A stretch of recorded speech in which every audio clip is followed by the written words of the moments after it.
भक्तजनों, माताओं, बहनों, सादर जय श्री कृष्ण। हमारे YouTube चैनल में आप सभी का बहुत बहुत स्वागत है। मैं हूं आपके साथ आचार्य धर्मेंद्र शास्त्री। आज हम आपको बताने जा रहे हैं कि इस बार सितंबर 2025 में चंद्र ग्रहण होने जा रहा है। ये चंद्र ग्रहण कब होगा, कहां पर दिखाई देगा, इसका सूतक काल, पुण्य काल, पर्व काल कब से कब तक रहेगा तथा राशियों के ऊपर इस ग्रहण का क्या प्रभाव रहेगा और गर्भवती माताओं बहनों को क्या करना चाहिए, क्या नहीं करना चाहिए, ग्रहण के दौरान कौन कौन से प्रमुख नियमों का पालन करना चाहिए, ये संपूर्ण जानकारी इस वीडियो के माध्यम से आज हम आपको प्रदान करेंगे। आप सभी से अनुरोध है कि इस ज्ञानवर्धक वीडियो को अंत तक देखिएगा और देखने के बाद अधिक से अधिक लोगों को शेयर भी कर दीजिएगा। सबसे पहले हम आपसे आग्रह करते हैं कि यदि आपने हमारे YouTube चैनल को अभी तक सब्सक्राइब नहीं किया है तो सब्सक्राइब अवश्य कर लीजिए और बेल आइकन को ऑल पर क्लिक कर दीजिएगा। भाद्रपद मास के शुक्ल पक्ष की पूर्णिमा तिथि को यानी 7 सितंबर 2025 रविवार को खग्रास चंद्र ग्रहण लगने जा रहा है। इस चंद्र ग्रहण का सूतक 9 घंटे पूर्व आरंभ हो जाएगा। सूतक काल जो सभी के लिए रहेगा वो 7 सितंबर 2025 रविवार को दोपहर 12:57 से चंद्र ग्रहण का सूतक आरंभ हो जाएगा, जो कि देर रात यानी 7 सितंबर और 8 सितंबर की मध्य रात्रि 1:26 पर सूतक समाप्त होगा। बालक, वृद्ध, रोगी एवं गर्भवती महिलाओं के लिए जो सूतक रहेगा वो 7 सितंबर 2025 की यानी रविवार की शाम को 6:27 से ग्रहण समाप्ति तक सूतक रहेगा। ग्रहण का जो समय है वो 7 सितंबर 2025 की रात को 9:57 से लेकर के मध्य रात्रि 1:26 तक रहेगा। संपूर्ण भारत में यह ग्रहण दिखाई देगा। भारत के प्रत्येक नगर में, शहर में, राज्य में, देश में, गांव में सभी जगह दिखाई देगा। इस ग्रहण की कुल अवधि 3 घंटा 29 मिनट रहेगी। यह चंद्र ग्रहण भारत सहित संपूर्ण एशिया, अफ्रीका, यूरोप, ऑस्ट्रेलिया, पूर्वी अमेरिका, अटलांटिका, पैसिफिक व हिंद महासागर क्षेत्रों में दिखाई देगा। जिन स्थानों में ग्रहण दिखाई देगा वहां पर ग्रहण के नियम पालन अनिवार्य रूप से करना चाहिए। चंद्र ग्रहण प्रारंभ होने से 3 प्रहर यानी 9 घंटे पूर्व ग्रहण का सूतक आरंभ हो जाता है। सूतक प्रारंभ होने के बाद भोजन नहीं करना चाहिए, परंतु बालक, वृद्ध, रोगी और गर्भवती महिलाएं ग्रहण प्रारंभ होने से 4.5 घंटे पूर्व तक भोजन आदि कर्म कर सकते हैं। सूतक के पहले जिन पदार्थों में कुशा, तिल या तुलसी जी के पत्ते रख दिए जाते हैं वे पदार्थ दूषित नहीं होते हैं, परंतु पके हुए अन्न का त्याग करना चाहिए। यानी ग्रहण के पहले यदि भोजन तैयार कर लिया है तो उसको ग्रहण समाप्ति के बाद गाय या कुत्ते को डाल करके नया भोजन, ताजा भोजन बनाना चाहिए। सूतक प्रारंभ होने से पहले पानी में कुशा, तिल या तुलसी पत्र डाल के रखें ताकि सूतक काल में उसे पीने आदि के उपयोग में लाया जा सके। ग्रहण शुरू होने से अंत तक अन्न या जल ग्रहण करना निषिद्ध माना गया है। ग्रहण के समय भोजन करने से अधोगति होती है, सोने से रोग होते हैं, लघु शंका करने से दरिद्रता आती है, मल त्याग करने से कीड़ा बनना पड़ता है, स्त्री प्रसंग करने से सुअर बनना पड़ता है, उपटन लगाने से मनुष्य कोढ़ी हो जाता है। ग्रहण काल में दूसरे के अन्न को ग्रहण करने से यानी दूसरे के घर का भोजन खाने से 12 वर्षों तक एकत्रित आपका जो पुण्य है वो सब नष्ट हो जाएगा।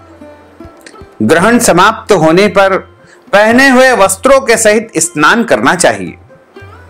ग्रहण काल को साधना काल बनाना चाहिए, क्योंकि ग्रहण में जो भी मंत्र जाप करेंगे, इष्ट सिद्धि करेंगे, वह सिद्ध हो जाएगा। ग्रहण काल में गुरु मंत्र का जाप करना, इष्ट मंत्र का जाप करना अथवा भगवान नाम का जप अवश्य करें। न करने से मंत्र को मलिनता प्राप्त होती है। चंद्र ग्रहण के समय किया हुआ जप, ध्यान, दान आदि पुण्य कर्म 1 लाख गुना तथा गंगा जल पास में हो तो 1 करोड़ गुना फलदायी होता है, ऐसा नारद पुराण में लिखा हुआ है। चंद्र ग्रहण में रुद्राक्ष माला से जप करने से सारे पाप नष्ट हो जाते हैं। चंद्र ग्रहण में रुद्राक्ष की माला धारण करने से समस्त पाप नष्ट हो जाते हैं, ऐसा रुद्राक्ष जाबाल उपनिषद में बताया हुआ है। सूर्य चंद्र ग्रहण में जब तप, तीर्थ सेवा, देवताओं और ब्राह्मणों, ब्रह्मज्ञानी संतों का पूजन आदि महापाप को नष्ट करने वाले कर्म बताए गए हैं, ऐसा कूर्म पुराण में लिखा हुआ है। ग्रहण के समय जो मनुष्य एकाग्र चित्त से पितरों को तिल मिश्रित जल भी दान कर देता है, वह मानो हजारों वर्षों के लिए पितरों का श्राद्ध कर देता है, ऐसा वाराह पुराण में लिखा हुआ है। 7 सितंबर 2025 रविवार को दोपहर 12:57 से ग्रहण का सूतक आरंभ हो रहा है तथा बालक, वृद्ध, रोगी और गर्भवती महिलाओं के लिए ग्रहण का सूतक शाम को 6:57 से आरंभ हो जाएगा। ग्रहण का जो समय रहेगा वो 7 सितंबर और 8 सितंबर की जो रात्रि होगी, उस रात्रि में 9:57 से ग्रहण आरंभ हो जाएगा, जो कि रात को 1:26 पर समाप्त होगा। ग्रहण जैसे ही प्रारंभ हो वैसे ही आपको अपने घर में रहना है, किसी भी प्रकार से बाहर खुले स्थान में नहीं जाना चाहिए। विशेष रूप से गर्भवती माताओं बहनों को सावधानी बरतने की आवश्यकता होगी। यह चंद्र ग्रहण संपूर्ण भारत में दिखाई देगा। यह चंद्र ग्रहण कई प्रकार से महत्वपूर्ण है। इस ग्रहण की कुल अवधि 3 घंटा 29 मिनट होगी। यह ग्रहण भारत समेत दुनिया के अधिकांश देशों में देखा जा सकेगा। इस चंद्र ग्रहण को ब्लड मून कहा जा रहा है, क्योंकि ग्रहण के दौरान एक अवस्था में पहुंच करके चंद्रमा का जो रंग है वो रक्त की तरह लाल दिखाई देने लगेगा। यह खगोलीय घटना है जिसमें चंद्रमा पृथ्वी के अत्यंत करीब दिखाई देता है। खगराज चंद्र ग्रहण पूर्वा भाद्रपद नक्षत्र तथा कुंभ राशि में लग रहा है, इसलिए जिन लोगों का पूर्वा भाद्रपद जन्म का नक्षत्र है और जन्म की राशि कुंभ है, उनके लिए यह ग्रहण अशुभ रहेगा। उनको विशेष सावधानी की आवश्यकता होगी। 12 राशि के ऊपर चंद्र ग्रहण का अलग अलग प्रभाव दिखाई देने लगेगा। मेष राशि वालों को इस ग्रहण से सुखद परिणाम प्राप्त होंगे, धन लाभ होगा, भूमि, भवन, वाहन संबंधी कार्य होंगे। वृषभ राशि वालों को यह ग्रहण सुख संपदा देने वाला होगा, स्थायी संपत्ति देने वाला साबित होगा। मिथुन राशि वालों के लिए मिश्रित फल देगा, यानी मिला जुला परिणाम उनको प्रदान करेगा। कर्क राशि वालों को तनाव देगा, कष्ट देगा, शारीरिक पीड़ा उनको हो सकती है। सिंह राशि वालों को धन लाभ के साथ साथ खर्च की स्थिति भी निर्मित होगी, यानी मिला जुला परिणाम उनको प्राप्त होगा। कन्या राशि वालों को इस ग्रहण से शुभ समाचार प्राप्त होंगे। तुला राशि वालों को मान सम्मान, पद प्रतिष्ठा की प्राप्ति होगी। वृश्चिक राशि वालों को धन हानि का योग बन रहा है। मानसिक तनाव और दबाव इनके ऊपर हावी रहेगा। धनु राशि वालों को इस ग्रहण से अत्यंत सुखद परिणाम प्राप्त होंगे। भूमि, भवन, वाहन, मान सम्मान, यश प्रतिष्ठा का इनको लाभ होगा। मकर राशि वालों को फिजूल खर्ची होगी, धन का बहुत ज्यादा नुकसान हो सकता है, सावधानी बरतें। कुंभ राशि वालों को शारीरिक कष्ट, विकार हो सकता है, तनाव होगा, चिंताएं इनके ऊपर हावी रहेगी। मीन राशि वालों की आर्थिक चिंतन, तनाव, फिजूल खर्ची होगी। इसलिए यदि आप इस ग्रहण से शुभ परिणाम प्राप्त करना चाहते हैं तो अपने इष्ट की आराधना करें, रुद्राभिषेक करवाएं, महामृत्युंजय मंत्र का जाप करें या ब्राह्मण के द्वारा करवाएं। भगवान शिव जी का दूध और गंगा जल से अभिषेक करें या ब्राह्मण द्वारा करवाएं।